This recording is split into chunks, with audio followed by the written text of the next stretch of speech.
Okay, good evening, everybody. Seems so late, doesn't it? 6:30 seems like midnight all of a sudden. So dark. So this is really kind of, I wouldn't say this is our last like non-assessment class, because we have next week, which is the 15th, we have our final exam, our in-class final exam. Hopefully you saw that the take-home was available out on Blackboard, and we'll go through that a little bit today. Then on week 14, that's our final week. That's Thanksgiving week, November 22nd. We will do final projects. So my plan for today is to go through the homework, make sure we have a good understanding of the homework. Then we will talk about the final, both the take-home and the in-class, make sure we have a good understanding of that. There are some things that I'm going to do that are kind of like add-ins, like you're not really responsible for them. Some things in Excel I'll show you. Some of you may already know how to do it, but I think it's a good use of some class time.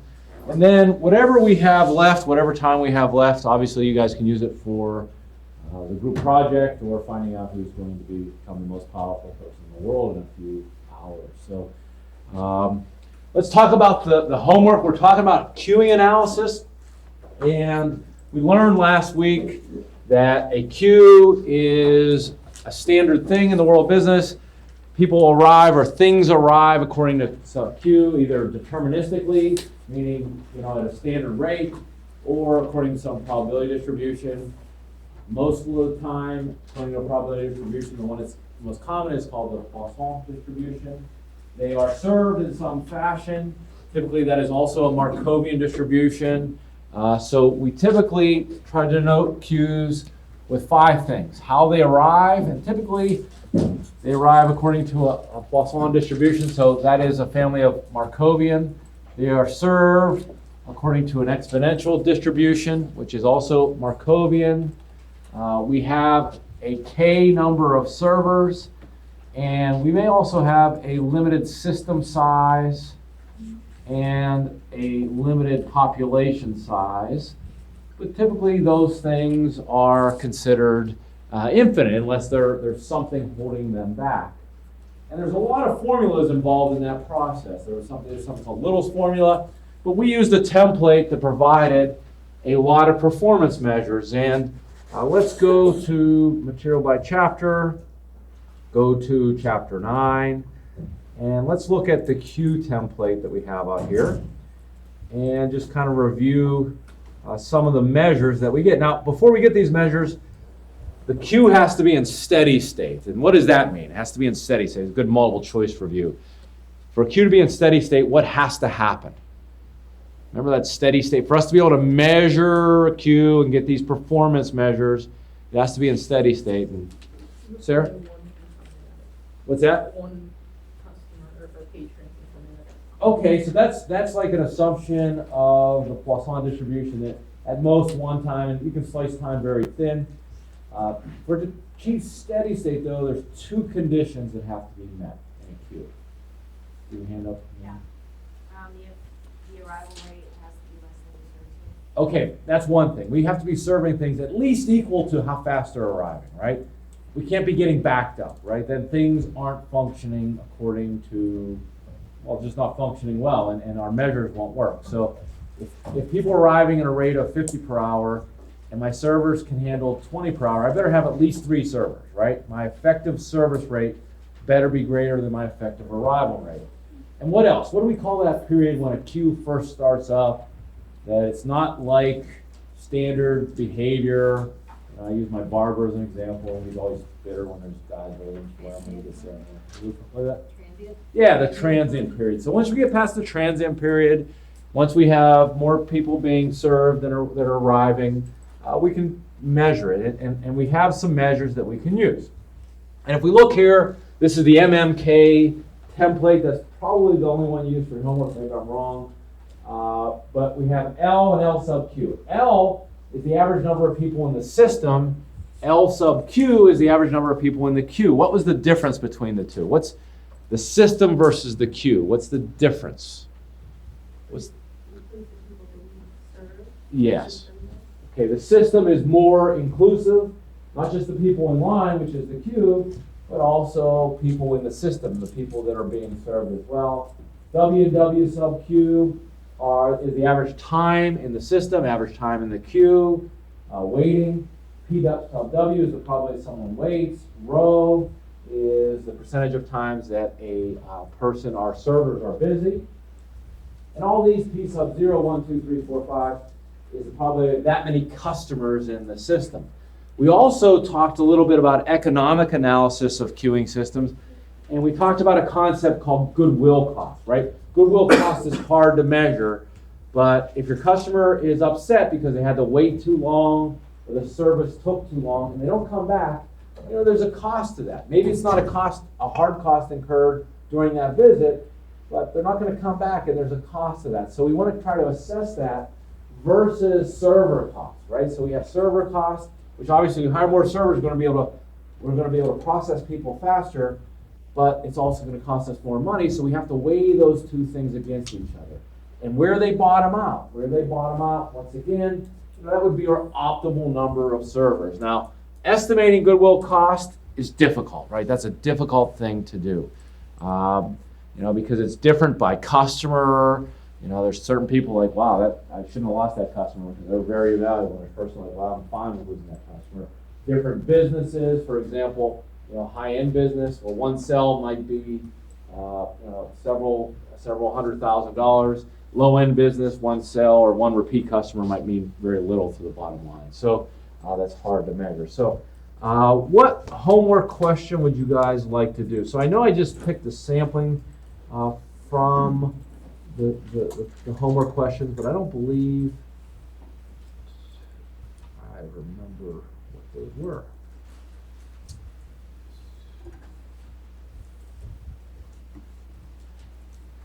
I give you guys, so 1, 2, 3, 4, 5, 23, 24. What did I assign you guys from those? 1, 2, 5, 23, 24. All right. 1, 2, 5, and what, which ones? I'm sorry. 23 and 24. 23 and 24.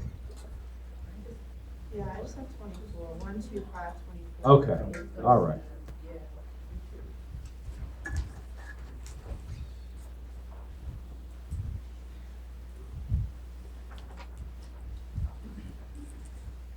Let's do number 2 first, okay? And then we'll do, maybe we'll do number 24, because that looks a little different as well.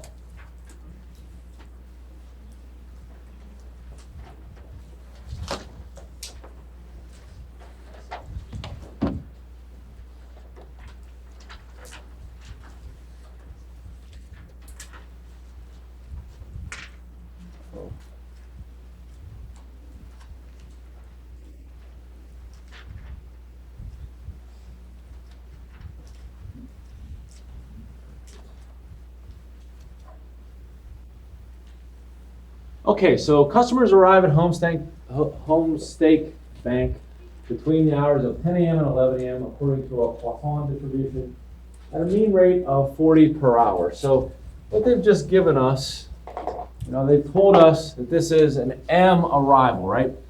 Poisson is Markovian, and they said a mean rate of 40 per hour. So that's our rate, 40, that's our lambda, 40 per hour. During the period from 10 a.m. to 11 a.m., the bank has 3 tellers. So they've told us that this K is 3 with an MM3Q. The average time a teller spends with a customer is 3 minutes. And service time follows an exponential distribution. So we kind of have to figure out our mean because it says we can do 1 customer every 3 minutes. But we really want to put this average rate in the same terms as our lambda. This is in hours, so we want this in hours. So 1 customer means how many can we do in 60 minutes or an hour. We cross multiply, we get 3 mu is equal to 60. So mu is equal to 20 per hour. And I know, just looking at this, I need at least 2 servers to ever achieve a steady state because, they're coming at 40 per hour. 1 person's only serving them 20 per hour. I need at least 2. So we're going to go to our MMK template because we have an MM3 queue here. And we're going to enter our value for lambda, which is 40, and our value for mu, which is 20. And you notice we don't get anything until we get down to the 3 servers. It says, what is the average time a customer will spend waiting in line before seeing a teller? Okay, so what is the average time a customer will spend waiting in line before seeing a teller? What are we going to look for this? What do we look for this?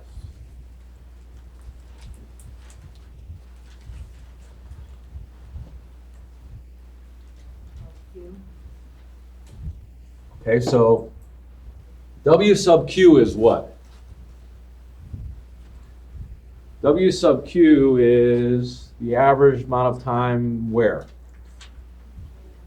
Okay, so that is standing in line, so it's 0.02222, but that's measured in hours, so we need to make that make sense. And when you do this on your take home, I don't want you to write it in 0.0222 hours, because, that doesn't, that's not how we communicate with one another. So what do I want you to do with it so it makes a little more sense? Yeah, so how would we do that? 0.022222, and do what with it? Multiply it by 60, I get 1.33332. Okay, so I guess I'm okay with that. 1.3332 minutes, but usually we don't say 1.332 minutes either. What do we usually say? In seconds, so I would take that 0.33332 and multiply that by 60. Multiply that by 60. And I get 1 minute and roughly 20 seconds. Okay, 1 minute, 20 seconds is the average time spent waiting in line. Let's look at this same one since we're only doing this one. If I asked you for the average number of people that were in the waiting in line and being served at any given point, what is that? The average number of people being served and waiting in line is how many? 2.8, 2.9. How busy are our service people here at this bank? I guess they're tellers. What percentage of their time do they have a customer in front of them? Where do we see that? Row, which is 44% of the time. What's the probability that we have? Let's see. What if I said this? What's the probability that there is 1 person in line and 3 people being served? One person in line and 3 people being served. So what's the odds that there's 1 person in line and 3 people being served? Where will we look for that? Where that situation happens. So what's the odds that there's 1 person waiting? And I assume 3 people, we have 3 tellers, they're all working, so 3 people being served. Where would I look for that? So this is probability of n customers in the system. This is probability no one's there. 1 person, 2 people, 3 people, 4 people, 5, 6, so forth and so on. So if I have 1 customer waiting, 3 being served, I would look under what column?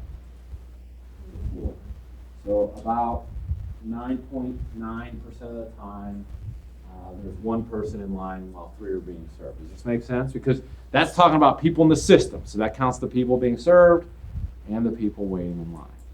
Yes? I think that's a question on the take-home, actually. That's how you figure that one out. You guys remember that one? All right. Other questions on that? Now, it doesn't have that here, but let's pretend it does because I think the take-home one does. So let's say we have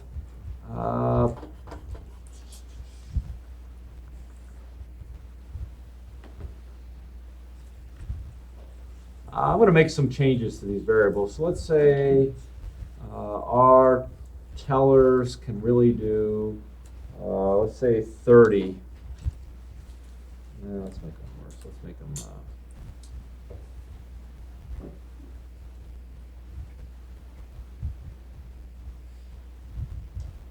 Let's say 15. Okay, so let's say they could do 15 per hour. So we still need 3. And let's say our server cost is 20. And our goodwill cost when waiting, let's say is, I don't know, 30. And let's make this 15. Okay. So if this were the case, if my arrival rate is 40, my service time is 15, I still need at least 3 tellers. I know I pay the tellers, each teller $20 an hour. I know the goodwill cost when waiting, I've estimated is $30 per hour. The goodwill cost while being served is $15 per hour. So if I presented this to you, what would be the optimal number of tellers to hire at this bank? And there's one like this in the take-home. What would be the optimal number of tellers to hire? It would be 4. Why? You're right, Sarah. Why? Yeah, because at 3, the goodwill cost is killing me, right? You know, I'm only paying $60, but the goodwill cost is adding, another $230. Well, at 4, looks like I'm paying $120, but I'm serving people a lot quicker. So the goodwill cost is only adding another, $22 or something like that. But what happens when we go to 5, you say, well, let's add another one. Well, that marginal return, well, we are serving them a little bit faster, but the difference between the more salary, isn't enough to offset the savings in goodwill costs. Does this make sense? So there's one like that in the home. Any other questions on queuing analysis? All right, then let us talk about the take-home test and the in-class test. And then we'll spend some time doing a little bit of things with Excel before we break up here. So let's talk about, since it was available already, let's talk about the take-home exam. And if some of you guys have started that, fantastic. You better prepare to ask questions.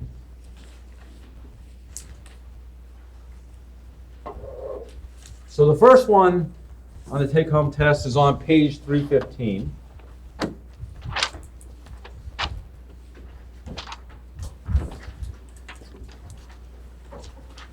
Of your text.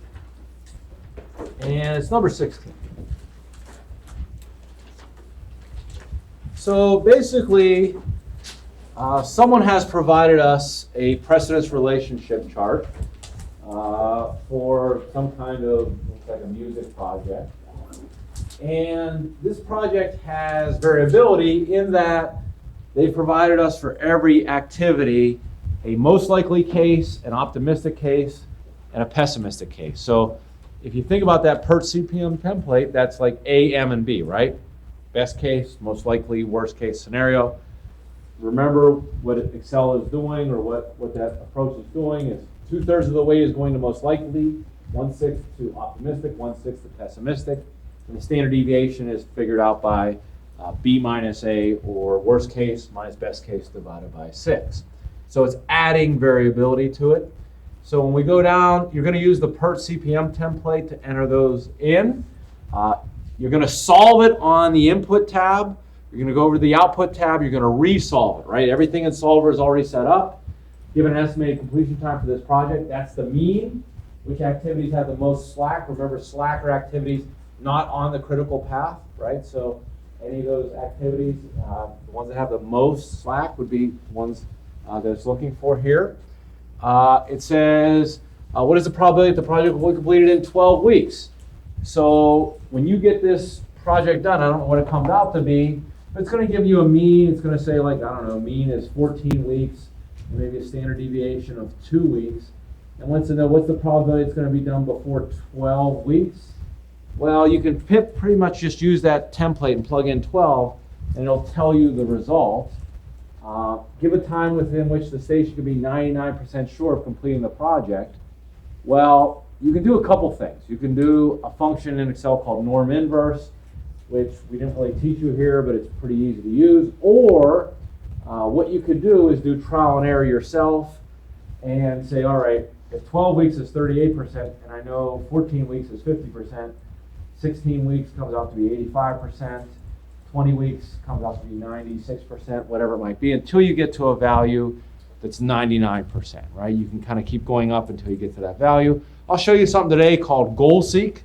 You could also use goal seek to arrive at that. So we'll show you that a little bit after we go through this, okay? And then E, which it doesn't have E here, but on my paper I have E, identify the critical path activities. You do that how? The activities that have 0 slack, okay? So that one should not be too difficult, right? That's a standard PERT CPM model. Let's look at number 2. It says, let's go to chapter 6, which is our decision models. And I want you to do 20 on page 380 of your text. We'd like to do 22 and 23. So what we have to do here, and students sometimes struggle with this, but instead of it giving us the payoff table, this is 22, you have to arrive at the payoff table, right? And how do we arrive at the payoff table? Well, I think at TV Town, if I remember this correctly, it says we can order 0 TVs or 3 TVs, right? Up to 0, 1, 2, or 3. And demand can be 0, 1, or 2, 0, 1, 2, or 3, respectively, I guess. I think that's what it is. So it says the sets cost TV Town $18.50 and sell for $24.50. So let's say we order one and we sell one at full price. What is our payoff? $18.50, $24.50. We made $650. So, or $600. I'm sorry. So 2 and 2, that's going to be $1,200. 3 and 3, that's going to be $1,800. That makes sense, right? 0 and 0, nothing. Nothing ventured, nothing gained. Here's where things come into play, though. It's coming off new line of big screen TVs, and any sets not sold during the month will have to be marked down to 50% of the normal retail price to be sold at TV Town clearance. So if I order 1 and demand is 0, right? So I order 1 and I have a demand of 0. Well, instead of me getting $24.50 for it, I can get $12.25 for it. But I paid $18.50. So that means I lose what? What is that, $6.25? So any kind of difference like that, even if I say, all right, I ordered 2 TVs and demand was 1, well, great. I'm going to make $600 on the one there was demand for, but the second TV I'm going to have to mark down and lose $6.25 on it. So my net payoff there is negative 25. Does that make sense? So you have to think about how they match. The other thing we have in here, if someone wants a TV and we don't have it in stock, so demand is 1 but we order 0, we are factoring in a goodwill cost to that. So we're saying if we don't have the TV on hand, maybe they say, to hell with you, we're not going to go to TV Town, we're going to go to Best Buy. We have a good loss, for all future purchases, we have a goodwill loss of $150. So for each of those scenarios, right, there's 16 scenarios, right? Is that right? Yes, there's 16 scenarios. You have to figure out, okay, what's happening here? 2 TVs at full price, 1 marked down, 2 TVs at full price, 1 goodwill, whatever it might be. Okay, does this make sense? Yes, go ahead, sir. Want the map or like shown for each one? No, you don't have to do that. No. But that payoff table is important because, if you don't construct the proper payoff table, you're going to have issues with the rest of it. So 23 says, given the data in problem 22 for TV, suppose the manager of TV Town estimates customer demand for next month as follows. So we're no longer making a decision under uncertainty. We're making a decision under risk because we have some probabilities here. So should TV Town order? What do we use to make decisions under risk? We use, what criteria do we use? Expected value. Okay, so we'll look at that. This one is asking me, the manager of TV Town is considering conducting a telephone survey of 30 randomly selected customers. The survey will determine whether at least one of the 30 is likely to buy a big screen TV. What is the maximum TV township pay for this telephone survey? This is kind of a weird example, but what they're asking you about is what is the expected value of perfect information? Remember, perfect information is the amount, the premium I should be willing to pay that could increase the expected value, right? So they're looking for EVPI here. Does that make sense? So that's 22 and 23. That's number 2, I think. In chapter 7, I assigned you number 26 on page 436.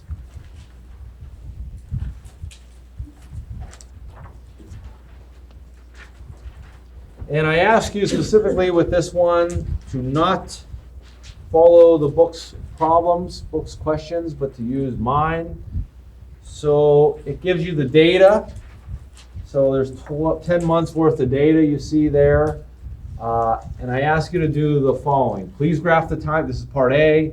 It says, please graph the time series at a trend line, including the regression equation and the R-squared value. So I think you guys, we know how to do that, right? Graph it, right click, add trend line, add R-squared value, interpret above. So what I'm looking for there is a sentence or two that interprets your findings. Obviously your finding, because I'm asking you to do techniques that are related to stationary, your finding is going to be it's stationary, right? Because the next few things are I'll ask you to do stationary techniques. So what would your forecast for month 11 be using the last period technique? That's pretty damn easy. How about for 11, be using a 3-month moving average? That's also fairly easy. Using an exponential smoothing model with a smoothing constant of 0.4 to forecast month 11. And then part F, I want you to find the best smoothing constant. So the one best smoothing constant. And we have to use solver to do that. You remember the changing variable or the decision variable is the smoothing constant. We're trying to minimize the mean absolute percentage error. And our only constraint is that smoothing constant has to be between 0 and 1. Let's recall we did that. Okay. So not so bad. And then 4 and 5 are they are basically one problem. They're both Qs, right? They're going to be MMK Qs. That's the only one we really focused on in chapter 9. And the first one is asking us, and this is students sometimes get confused on this. We're actually looking at 2 different Qs, right? Service area A is a queuing model. Service area B is a queuing model. So you have to, that's 2 separate Qs. And this one isn't anything tricky. It says, as a marked customer, which service area would you prefer to use? I think we all prefer to wait in line less, right? So unless you have some kind of, you're a bored person, I guess, you want to talk to one. But let's be rational. So which I should have just said which is faster, maybe is what I should have said, okay? And then 5 is 1 Q, right? So we've said, all right, we said the hell with having area A and area B. We're going to combine these into one area, 1 Q. And in this one is where we're talking about doing a cost analysis by looking at server cost versus goodwill cost, just like we did for that number 2 app. All right, so this probably won't take you as long as the first take home. I don't imagine it will, right? So in a lot of cases, we're using just the queuing templates here. Questions on that? So go ahead. Do we need to include any of the work, like how we screenshot the Excel things? Do we screenshot the queuing templates for you and include it? Yeah, I think you should do that, yeah. Yeah, just, I don't want, that would be fine. Okay. Just in case maybe you have a wrong value, I can say, well, you pulled it from somewhere else or something like that. Good question. Any other questions? So this will be due next week, be handed in, stapled together. I don't really care about presentation so much, just that your answers are there, and I'll grade that during the exam. Okay? All right, then let's talk about the in-class exam. So just like the midterm exam,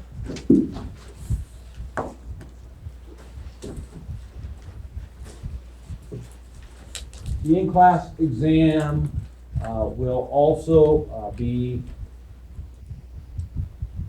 open book, open notes, open laptop, so whatever resources you want to bring in, just no communication. The scope of the material is chapters 5, 6, 7, and 9, and just like the midterm exam as well, we don't cover every little section of all the chapters, right? There's some things in like, I think it was chapter 6, about probability trees. We didn't cover that, so you're not responsible for that area of that text, just the things that we kind of focused on in class. There are 30 multiple choice, and they are much like the multiple choice on the first exam. They are not just, look up this definition and pick the right answer. They're going to ask you to apply material and conceptually think about the models that we did. There will be problems, but they're going to be a little bit different than we did before because we've used a lot of templates. So there's only 3 problems, or 4 problems, but I'm going to ask you to do 3 of 4. Just like on the midterm, I'm going to have you choose 4 of 5. So you're going to have the choice to choose 3 of 4. The 3 you choose, each is worth 5 points. So the first potential problem will be, I will give you a precedence relationship chart, and I will ask you to construct a project diagram, like the little circles, little network diagrams we did, and then calculate an early start, early finish, late start, late finish, and figure out the critical path. Now, you can obviously, I'd like you to draw that project diagram by hand, but if you want to use Excel to figure out those early start, early finish, late start, late finish, or to confirm what you did when you did it by hand, that is fine by me. Okay. But you'll have to put the answer on here. Does that make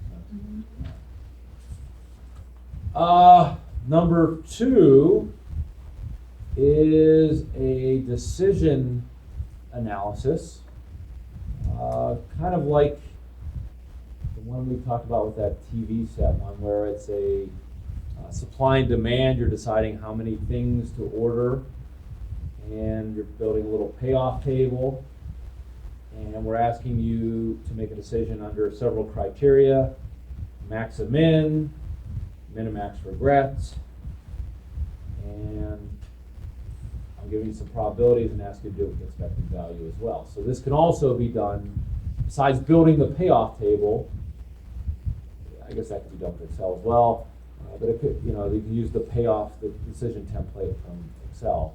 All your answers have to go here.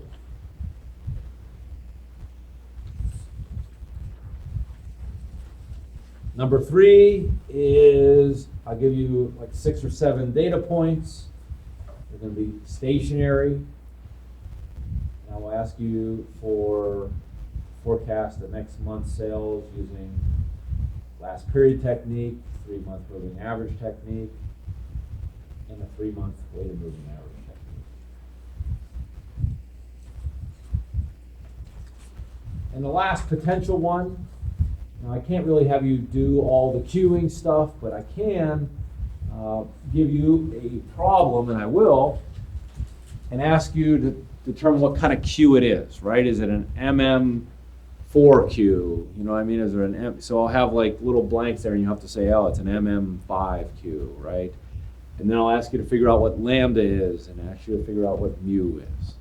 And that's all you really need to use the template. I'm not going to ask to make you use the template, but you can find those things. Now, as far as, those are the 4 potential problems. As far as the multiple choice, I kind of like to think about what might be on there. And let's go back. Chapter 5 was the first chapter, and that was project management. We talked about the PERT CPM.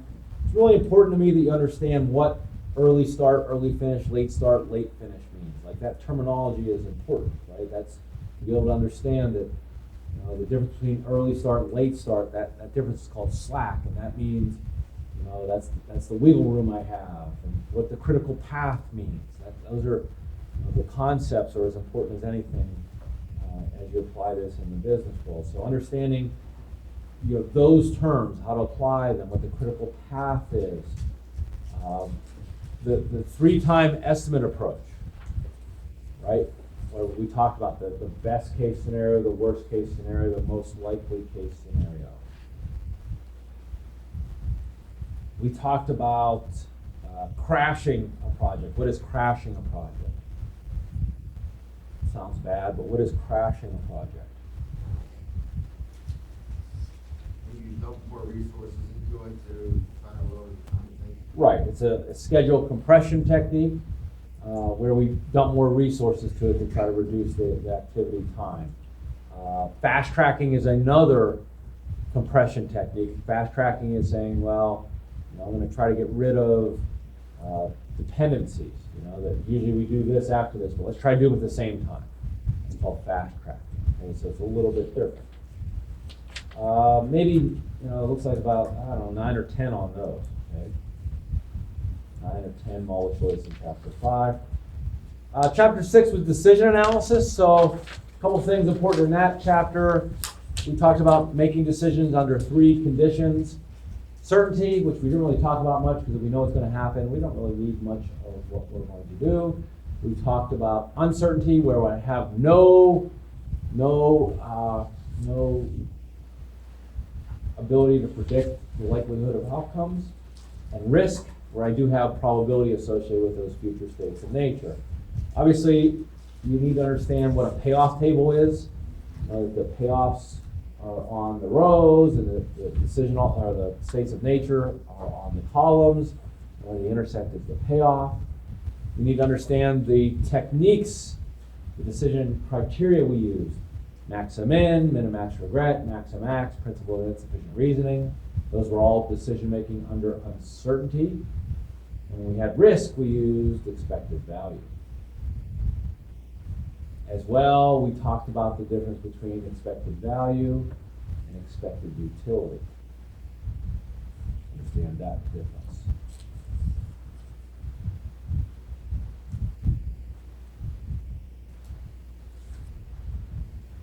Chapter 7 was forecasting, which is, like the 538 site that I showed you guys. They came out with their final prediction this morning for the presidential election, which is unfolding 7 o'clock. I guess New Hampshire's probably closed, right? Probably big news. So they came out with a prediction. We'll see how well they did. I posted on social media, which was a mistake, that, I posted something about the election. But it wasn't about the election, it was about forecasting techniques of the election.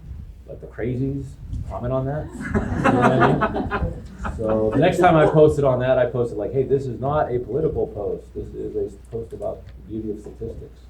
Please go away, crazy. So I hope I offended someone. But anyways, we'll see. We'll see how right they were.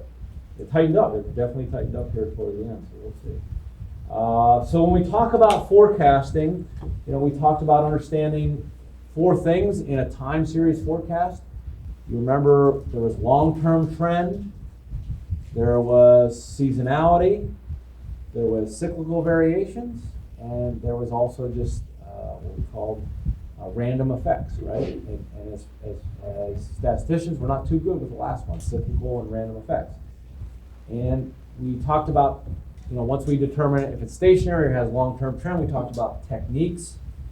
Last period technique, moving average, weighted moving average, exponential smoothing. Understand those, what they do, what the smoothing constant controls. And then for when it had trend, what was the dominant thing that we used? When it had trend, the dominant forecasting technique, which just isn't used for forecasting of like time series, but all kinds of things. We use regression analysis, right? So that was huge. And then in chapter 9, which we just covered, queuing analysis, that would be the least amount of multiple choice, I would say. Probably only 3 or 4 there. Talking about maybe the arrival patterns, the service patterns, how we classify Qs, what steady state is, what a transitionary period is, what we're trying to do with Q and analysis. So not a whole lot of knowledge.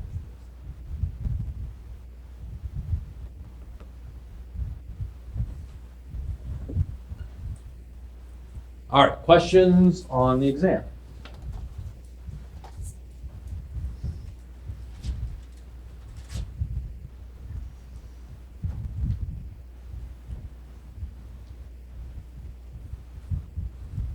Okay, so what I want to do is, I'm not going to spend a whole lot of time, but this is kind of a teaser for a course that I teach.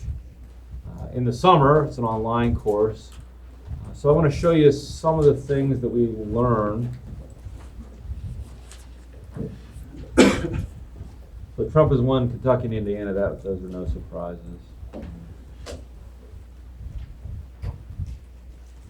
All right, so what I'd like you to do is go to material by chapter. And at the bottom of that, below chapter 9, you see something that says miscellaneous files. And I want you to go to the file that says Levitt, L-E-V-I-T-T. Open that file up.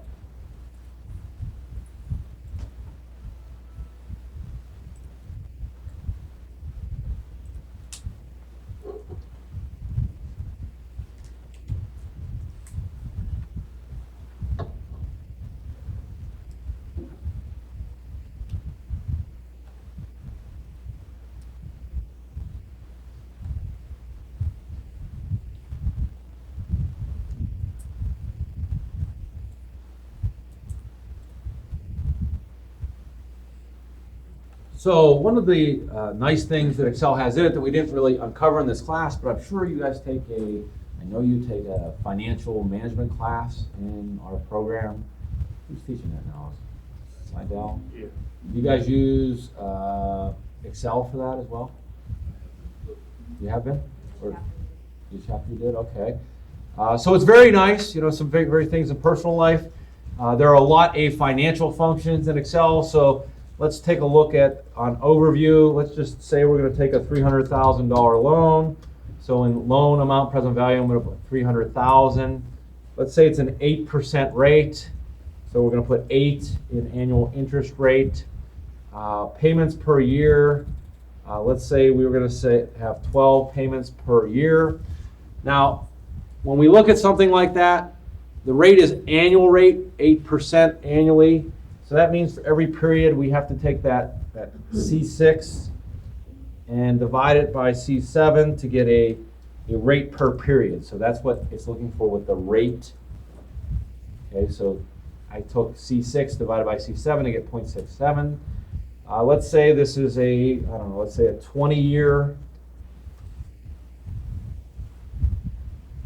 So the number of periods would obviously be C7 times C9. So does this make sense? We are taking a $300,000 loan at 8% interest, paying it monthly.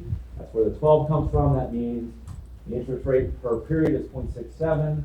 We're doing that for 20 years, so we have 240 payments. You guys with me? So if I want to figure out my payment, what's nice is every value you see up there, like PV, rate, NPER, and payment, there are functions that if you give it the other values, it'll feed back that one. So if I want the payment in this case, I'm going to give it the rate, and I'm going to say not the rate of 8%, I'm going to say the interest rate per period, which is C8, comma, the number of periods, which is C10, the present value, which is C5. And if I had a future value, I was paying this down for like a balloon payment, maybe to 100,000, I'd put that in here. But when you see brackets in Excel, that means it's optional. In this case, I really don't want that. So I'm just going to do PMT, C8, C10, C5.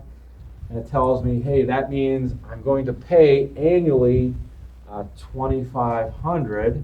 So I'm going to multiply that value. I'm going to multiply that C12 times C7. So that means annually I'm paying $30,000. Now, that's kind of cool, right? You can do that with a car loan, and you can see those results pretty easily. You know, you can change things around. I know you're not buying a $300,000 car, but we changed the rate to 5%. We can see pretty drastically, you know, how that monthly payment changes and how that annual total changes. We could also change things like, what if let's just leave that alone for now. We could also, let's say we, instead of paying this monthly, let's say we paid it only semi-annually. So I'm going to change that to 2, right? So I'm only making semi-annual payments. So I'm going to make 40 payments. What I can do is I can use that, because I just don't want to build a big table here. But I can build something called an amortization table. What's an amortization table? You guys work in financial services. What's that? It shows how the principal works reducing. Very good. So I can go over here to like maybe F4. I can type payment. And I'm just going to build a series. So if I do 1 through 3, and then I just, you know, copy 1 through 3 and drag down. And I want that to be 1 through 40 there.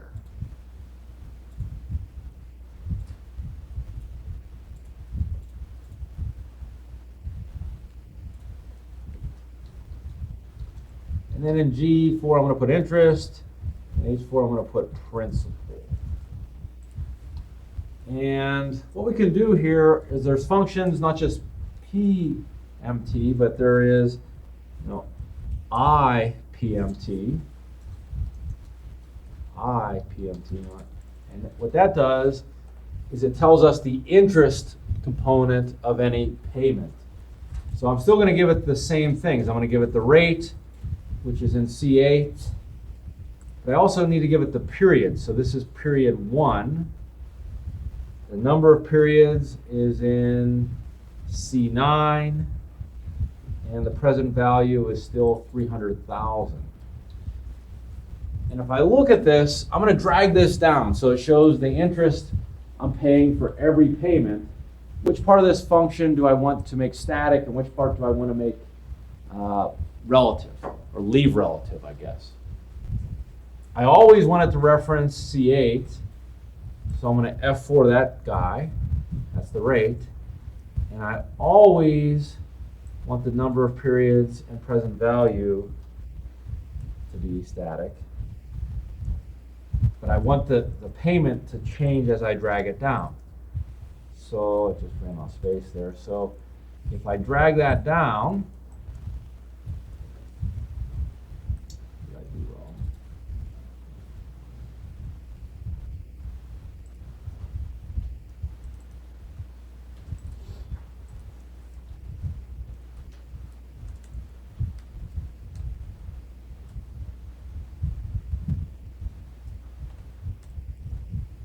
Oh, this should be C10, I'm sorry. Not number of years, but number of periods, so this should be C10. And the present value should be C5. So I'm going to have to redo that and drag that down.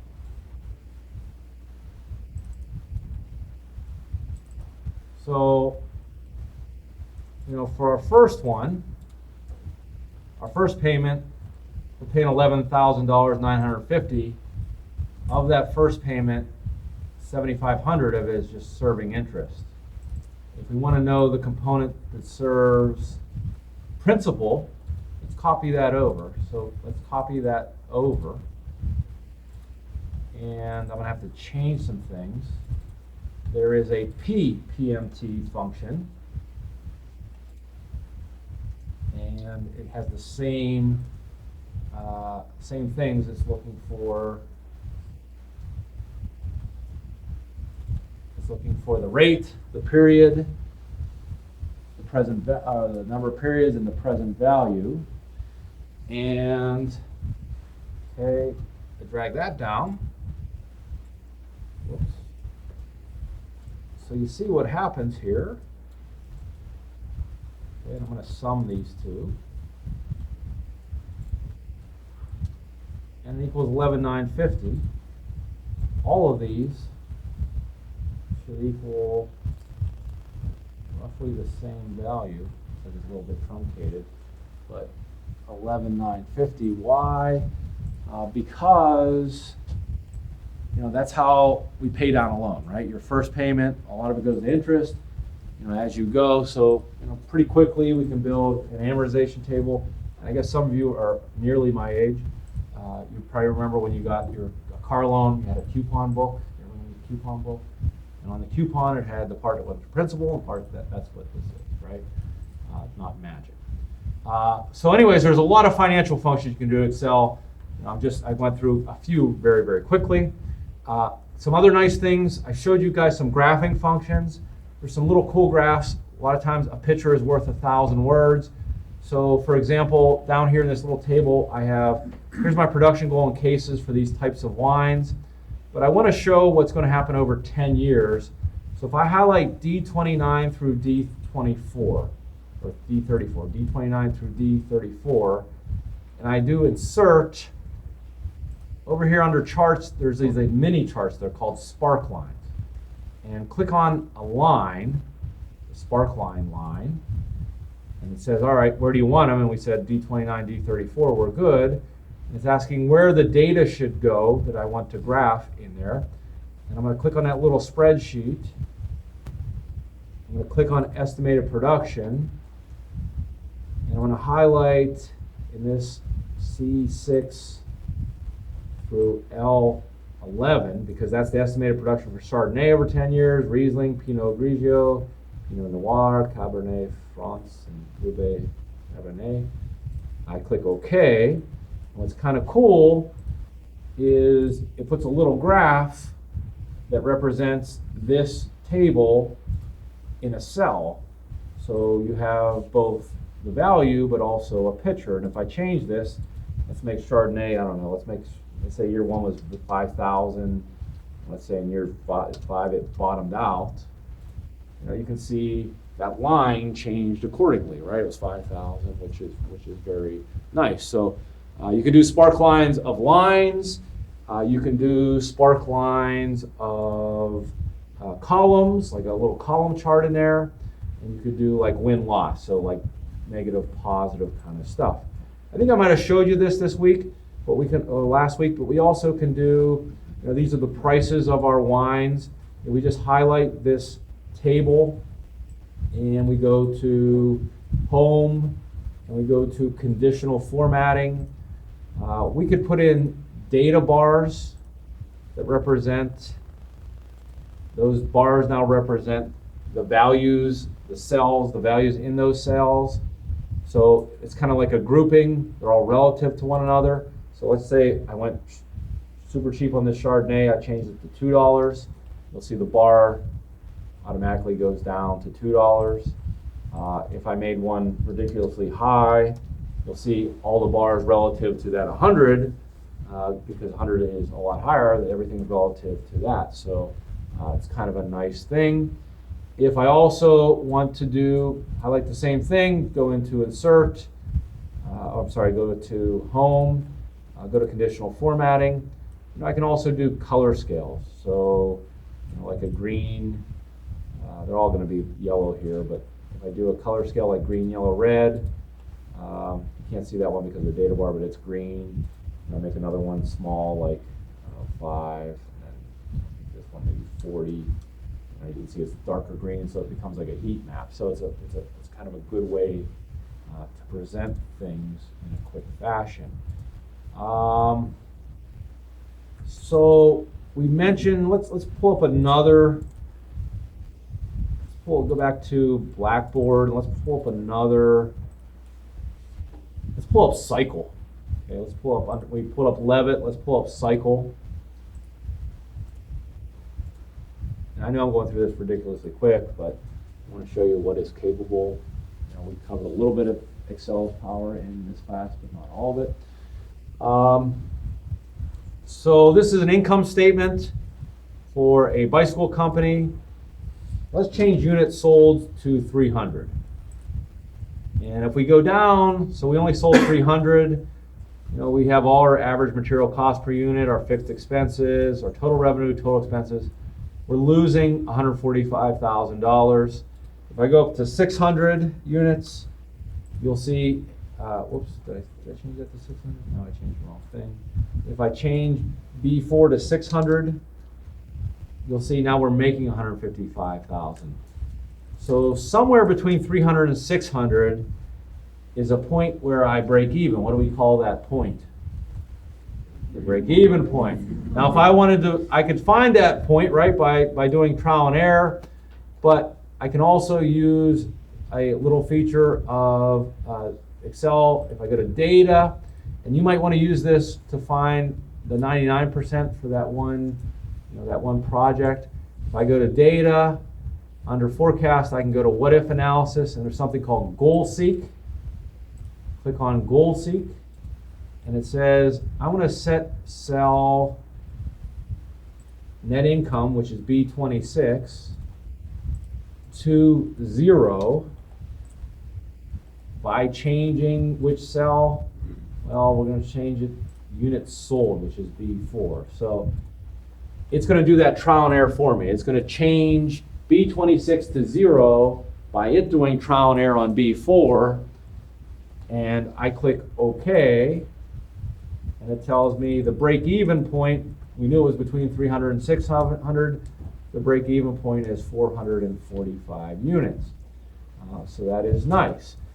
When people produce forward-looking forecasts, or what we call pro formas, right? Looking forward, pro forma statements in the financial world. I don't like when I see one pro forma, because that implies that they know what's going to happen in the world for certain, and they do not, unless they have some godlike power, but they don't. So I think it's better to show different scenarios. So one thing that we can do with that, also under what if analysis, there is something called a data table. So let's do this. Let's build a little data table. So let's go to D9, let's say equal, and click on B9. So we're just going to bring over units produced. Go to E9, hit equal, and click on total revenue. That's just B24, so we're just kind of priming this thing. Go to equal again, let's bring over total expenses, which is B25, and then let's bring over equal and net income. Okay, so that's just kind of recreating what we have there. So this was total revenue, total expenses, and this is net income, and this is units sold, right? So I want maybe to see from 300, let's do 350. So in 50 units increments, so 300, 350, let's go up to 1,000 units.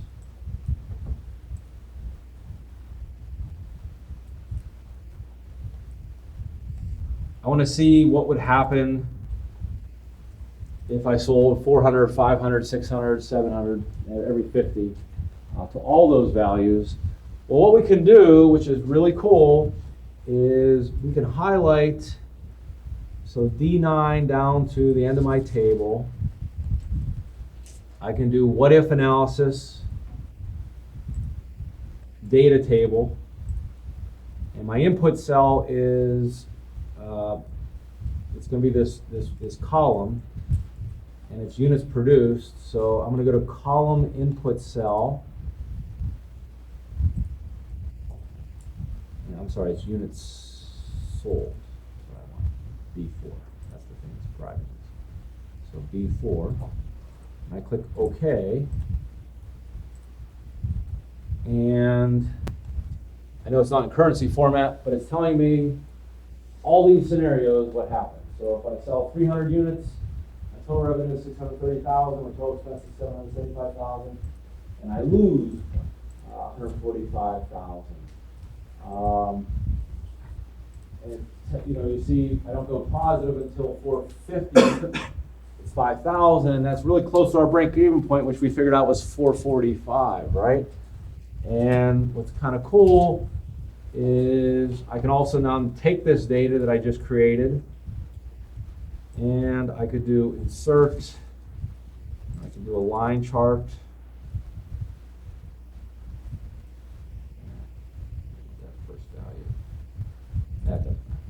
But anyways, I should have got rid of that first value. But you see the blue line represents total revenue, the orange line represents total expenses, and where they hit is what? Where our break-even point is, which was 445. So, pretty cool. We can do those kinds of things. I can also make a two-dimensional data table. Like this takes into account one value that changes. I could change two values. If I have more than that changing, we can do something called, and we're not going to do that today, I just want to kind of show you what's possible with something called Scenario Manager. So you could say like best case scenario, worst case scenario, most likely case scenario, 10% growth, 20% growth, 30% growth. And you can see all those things. It's very, very useful. When I have something like this, a table of numbers like this, it's probably important for me to denote the ones that are positive and negative. So once again, that can be coupled with something like conditional formatting, highlight cells less than 0. We make them red, and then we can do conditional formatting, highlight cells greater than 0, and we can do them green. So we can draw our eyes to, hey, these are bad, these are good. Okay, so I know I went through a lot of things there quickly, but it is kind of an infomercial for a summer class that I teach on Advanced Excel, and it's all online. So I know that I'm busy in the summer, and I know you are. But we learn a lot of these techniques, and it's very beneficial to have a course totally focused on just using Excel skills. Okay. So, anyways, that is all I have for this evening. If you want to work on your projects, please do. I'll stick around and help you if you have questions. If you have any questions about the final, that's fine as well. The take home, any of the material, I'd be more than happy to answer that as we find out what happens to our nation. So have a good evening, and I'll see you next week.